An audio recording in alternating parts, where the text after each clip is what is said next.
Hi everyone, it's Professor Fernandez. I am doing a quick video to talk about the inside paragraphs or the body paragraphs of this particular essay. So it's sometimes difficult to think about how to write about literature because you're trying to express an idea and you kind of have it in your head, but you're not quite sure how to put it down. So I'm gonna run through an outline with you for this video, and then I'm gonna do another video where we're gonna see how that outline actually looks on paper. So I'm gonna use part of a student's old paper so you can see how that looks like. So of course, for this particular essay, you're always gonna have the introduction. And so that an introduction is very basic. Make sure that your thesis is in the introduction, and it's usually the last paragraph of the introduction paragraph. Make sure that it has the argument and the three things that were used to create the argument in there. Let's also go to the second paragraph, which is the first body paragraph. And what I'm going to do here is a very, very basic 5-paragraph structure, right? And so you've probably been writing 5-paragraph structures forever. You want to write, and you'll write on here as well. Will you ever go to a 6-paragraph structure or a 4-paragraph structure? Yes. But for this one, go with the 5-paragraph because it's an easier paragraph to set up since there's 3 things that you're going to talk about anyway. And it's going to be easier to set up and easier to explain rather than trying to set up like 6 paragraphs. All right. This is an essay that it's not about the structural gymnastics. It's literally about what you're writing on the page, and that's what I'm grading. Okay, so the first body paragraph, the first thing you're going to do in the first body paragraph is that you're going to have a topic sentence, and this topic sentence is going to have you're going to talk about the first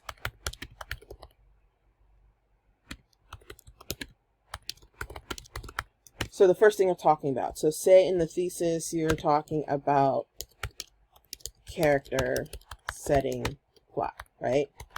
Then you're going to talk about character here. Now, you see how this is, I haven't even written a thesis yet, right? I usually tell students to wait till the end to write the thesis. And for this example and the video that's coming, I already know that the student talked about manipulation having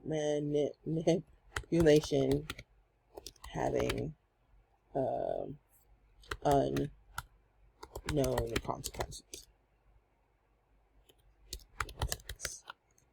right? So that's kind of what their argument is. I'm paraphrasing their argument. And so I know what the argument is. I know what the 3 things being used to set up this argument. And this is the order of which I'm going to set up the essay. So I'm going to talk about character first, setting second, plot third. I'm not going to start with setting. I'm not going to start with plot. Because I listed character first, I'm going to start with character. And if you've ever heard me say that a thesis is a promise to the reader about what you're going to talk about, this is one of the promises. It's going to say, I'm going to talk about character, setting, plot, and how that's used to build up this argument. And I'm going to do it in this order, right? So you're going to talk about character first. So that's the topic sentence. You're going to have a topic sentence to this wonderfulness. And then after that, you're going to set an example. And in the example, you're going to give context.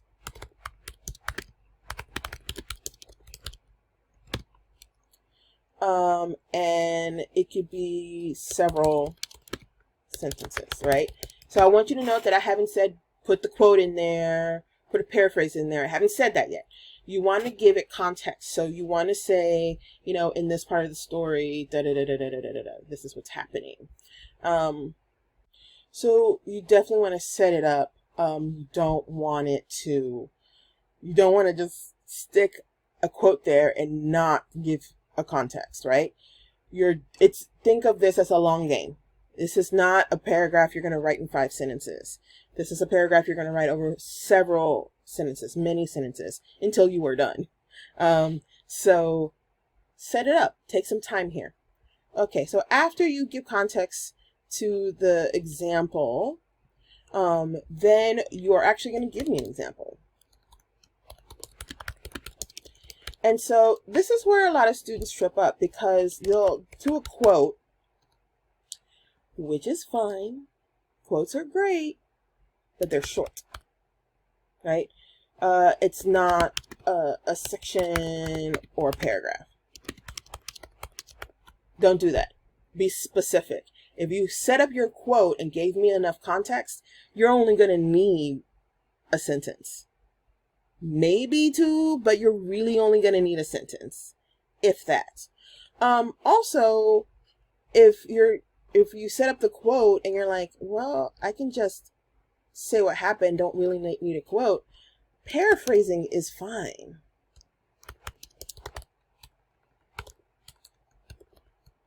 Right? Like, you can just paraphrase it.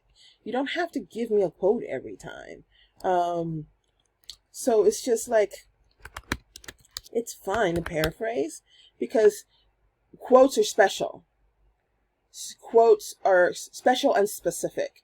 So if you're talking, say you're talking about setting, and there's nothing in the story that talks about setting specifically in the way that you've set it up, but you can paraphrase it because maybe they talked about setting at the beginning of the story, in the middle, at the end, and you're talking about the change of setting. Just paraphrase it. Give me the gist. Right? Don't give me the whole thing. And this can be several sentences. It's not going to be one sentence. Sometimes it's just better to paraphrase than to do a quote. It just really is. Okay, so we did that. And of course I have my notes here off screen, so I just want to make sure I got everything. So we have that, and so after you're done with that, you're going to explain the example.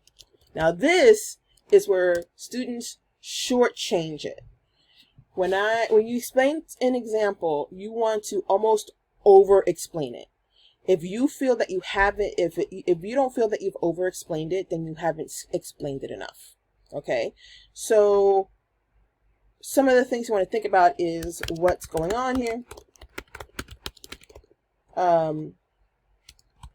Give me more context here. How it impacts the story, the characters, etc. so far. And then you want to get into what the writer is doing. And so what the writer is doing, we are talking specifically literary devices. Which one is being used?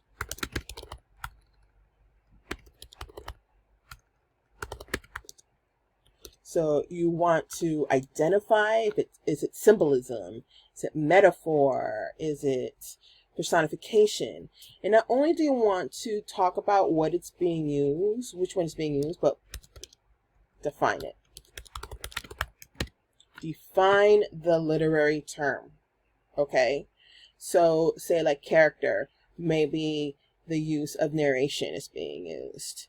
Or a type of characterization is being used, or a simile or metaphor is being used, right?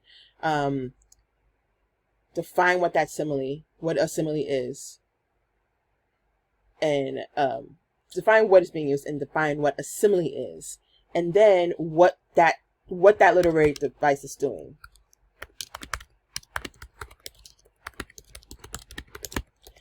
And by that, I mean, not not so much what it's doing as big picture in the story, which you are going to get into, but say if you're saying that there's a simile here that you want to use, right? A simile compares two things using the words like and as, right? And so if it's a simile, what is being compared? You're going to say, so here you're going to say a simile is being used. You're going to define a simile, two things, two objects being compared. That comparison is using the words like or as, which is different than a metaphor. This particular device is comparing apples to oranges. And what is the effect of it, right?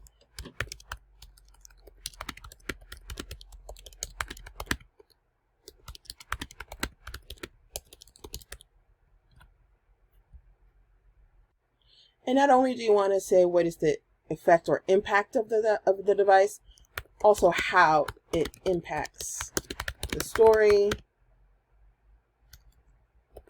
how it builds the argument. And in this, you really want to say how it's set up,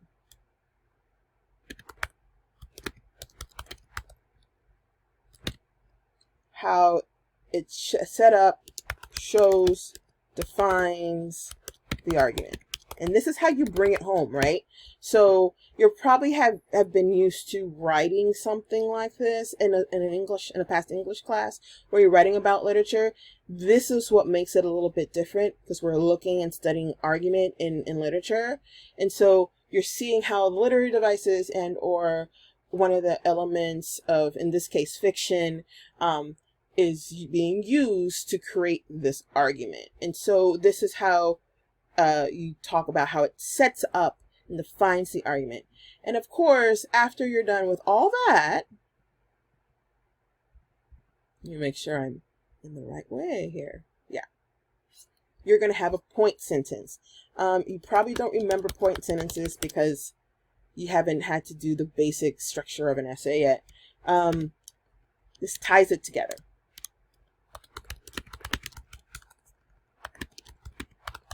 Think of this as like a conclusion to the paragraph.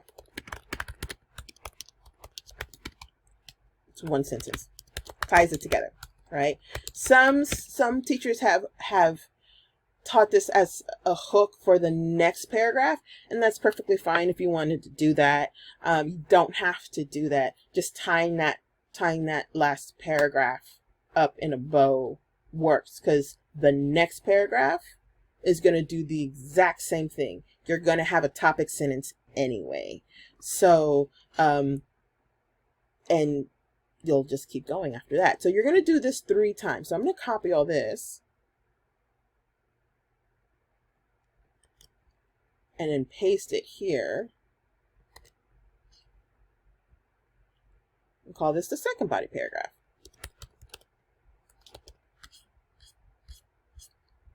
Do that all again. Paste it again. And this is the third body paragraph.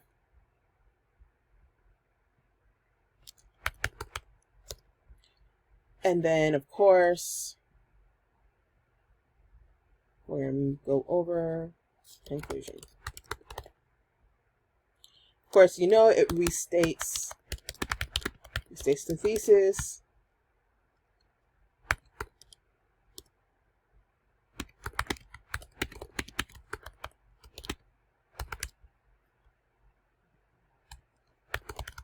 Give me the highlights. Right there. Your conclusion is not 2 sentences. Your conclusion is actually a paragraph, right? So this is what your paper is going to look like, right? So this is actually the structure of your paper. And so I'm going to do another video where I'm looking specifically at just the body paragraphs and how all of this is done in a body paragraph. So that way you can kind of get a feel for what your body paragraph should look like. Bye.